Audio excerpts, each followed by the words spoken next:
Good morning mga kaibon, mga kalapatids. Welcome back sa aming channel. For today's video, may nag-request sa atin, no, yung kaibigan natin si Erish Liwanag Quiazon. Ang tanong niya, bakit daw kinakain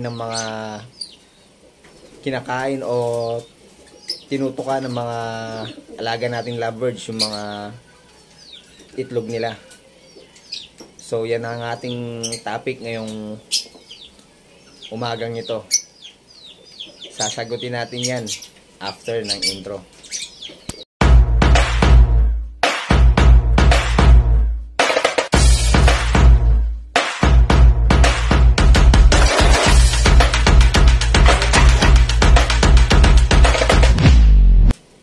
So guys, no, bago tayo pumunta dun sa topic natin, shoutout muna tayo. May mga nagpapa-shoutout na followers natin. Shoutout sa'yo, ako, Mini Aviary. Sir, maraming salamat sa suporta. Tapos kay Aaron Matthew, shoutout din sa'yo, sir. Maraming salamat sa suporta nyo. Kay Sir Reynan Ponce, shoutout din, sir. Kay Sir Lloyd Baro, tsaka kay Sir Val Nuevo, shoutout sa inyo mga sir. Maraming salamat sa suporta nyo. Shoutout din pala kay Sir Lopez. Napakabait na tao. May gift bird na naman siya sa atin, tatlo. Yung pinakita ko doon sa nakaraang video ko, yung Personata pair at saka yung green pied Opa hen. Maraming salamat, sir, sa mga gift bird mo sa akin. Tapos yung intro natin ngayon, maraming salamat kay Sir Lloyd Baro. Siya yung gumawa nun. Bali, sabi niya gamitin daw natin sa intro natin. Tatry natin. Maraming salamat sa inyo, sir. Salamat sa inyong suporta. A few moments later. So ayun guys, no, ang tanong ng kaibigan natin, bakit daw tinutuka o kinakain ng mga alaga nating lovebirds yung mga itlog nila. So sasagutin natin yan, no, tapos magbibigay na rin tayo ng tips kung paano maiwasan yun. Ang unang-una dyan, ang pinaka-reason ng ginagawa nila, kung bakit nila ginagawa yan, dahil sa stress sila. Tapos pangalawa, yung nasa ugali na talaga nila, no. Ito base lamang sa mga experience ko, yung mga sinasabi ko, kasi nagkaroon na rin ako ng alagang ganyan, no. Hindi niya lang tinutuka yung mga itlog niya. Tinatabunan niya pa. Meron tayong ibon na ganyan. Tapos binabasag, hinuhulog dun sa nest box. Yun, naranasan na rin natin yun, no. Kaya bibigay tayo ng tips kung paano maiwasan yan. So guys, bakit nga ba na i-stress yung mga alaga nating lovebirds? Unang-una sa ingay. Number 1 yan. Sa experience ko, yan yung pinaka-number 1 na kinaka-stress ng mga alaga nating ibon. Tapos na-experience ko na rin, no, pangalawang kinaka-stress ng mga ibon natin yung sa pagkain. Nalilate natin sila bigyan ng pagkain. Nung nag-pandemic guys, no, lagi tayong puyat, kaya yun, nalilate tayong magising, late na rin tayong nakapagbigay ng pagkain din sa mga alaga nating ibon. Na-stress sila, hindi nila tinutuloy. Binabasag nila, tinatabunan nila yung mga itlog nila. Tapos pangatlo, yung mga peste sa ibunan natin, kagaya ng daga, langgam, ipis. Yan, na-stress din yung mga alaga nating ibon dyan kasi kaagaw nila sa pagkain yan. Naranasan ko din yan, no? Dahil nga pabalik-balik yung mga peste dun sa ano, katulad ng daga, talagang pabalik-balik siya dun sa kainan ng mga alaga nating ibon.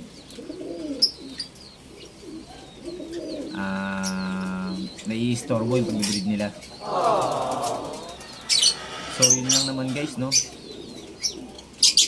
Yun lang naman yung mga na-experience ko sa pag-aalaga ako ng ibon. So far yun lang yung mga alam ko na kinaka-stress ng mga alaga natin. Kung may suggestion kayo guys, no, kung may na-experience kayo, na-experience kayo, i-comment nyo lang para marami din kaming matutunan sa inyo. So, paano nga ba maiwasan yung ganun na pangyayari na binabasag ng mga alaga nating lovebirds yung mga itlog nila? Paano natin sila maiwasang may stress? Una, dun sa ingay nga, no? Ilagay natin sila dun sa hindi nadadaanan ng mga tao, dun sa hindi napagtatambayan ng mga tao, para yung mga alaga natin hindi sila naiistorbo. Tapos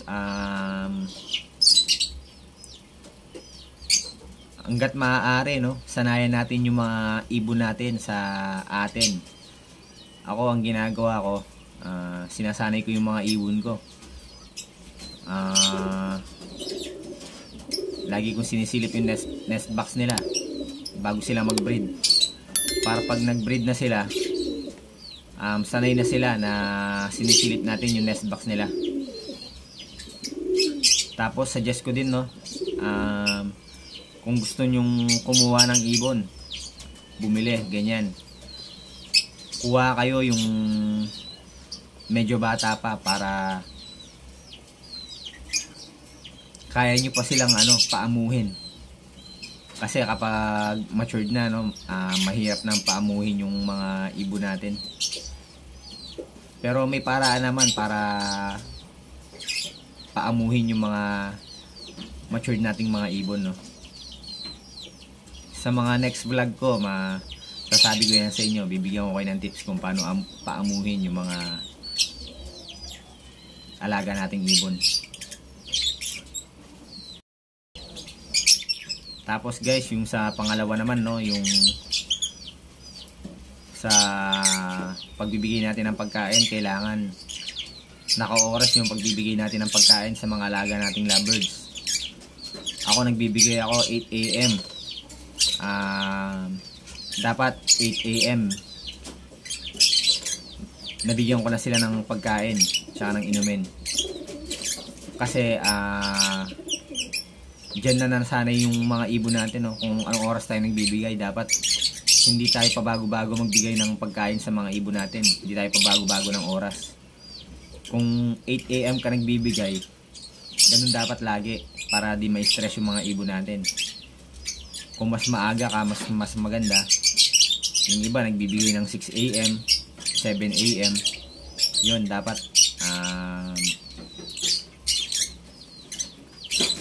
steady tayo dun sa oras na pagbibigay ng pagkain sa mga alaga nating ibon, para di sila may stress.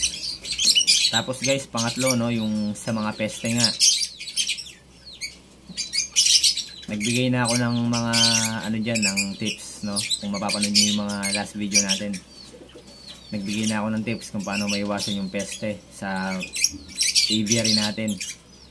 Pero ulitin ko na lang ulit, paano maiwasan yung mga peste sa aviary natin. Simple lang, no. Dapat maging malinis tayo sa aviary natin, yun lang naman yun.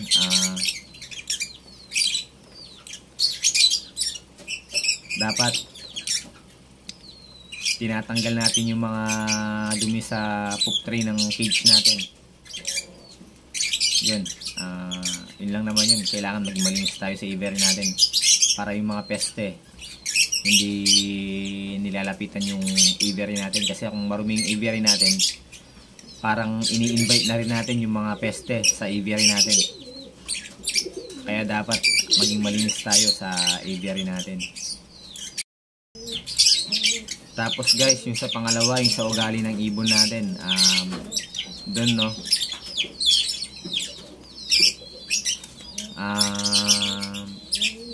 ako kasi tingin ko kung ugali na ng ibon yun, yung nagbabasag talaga ng itlog, tingin ko wala na tayong magagawa dun. Ugali niya na talaga yun hindi na natin maalis sa ibon yun. Mahirap nang alisin. May paraan man, pero tingin ko mahirap na, no? Palagay ko lang. Pero kung kayo guys, kung may na-experience na kayo na ganun, tapos na ugali ng ibon na nagbabasag ng itlog, tapos na ayos nyo, i-comment nyo guys para malaman din ng iba, malaman din namin, may matutunan kami. Sana may natutunan kayo dito sa tips natin ngayong araw na to, no? Sabi nga nung basher natin basic lang yung mga sinasabi natin sa vlog natin. Pero sa tingin ko yung mga ganitong video, no, malaking tulong to sa mga newbie, sa mga bagong nag-aalaga ng ibon, para maiwasan nila yung mga pagkakamali natin. Kaya tayo nagbibigay ng tips. So guys, yun, no, sana may natutunan kayo. So guys, yun lang yung tips ko ngayong araw na to sa ating vlog. Sana marami kayong natutunan. Mag-comment din kayo ng mga experience nyo para may matutunan din ako sa inyo. Maraming salamat sa lahat ng sumusuporta guys. Maraming salamat mga kaibon, kalapatids. Ingat and God bless.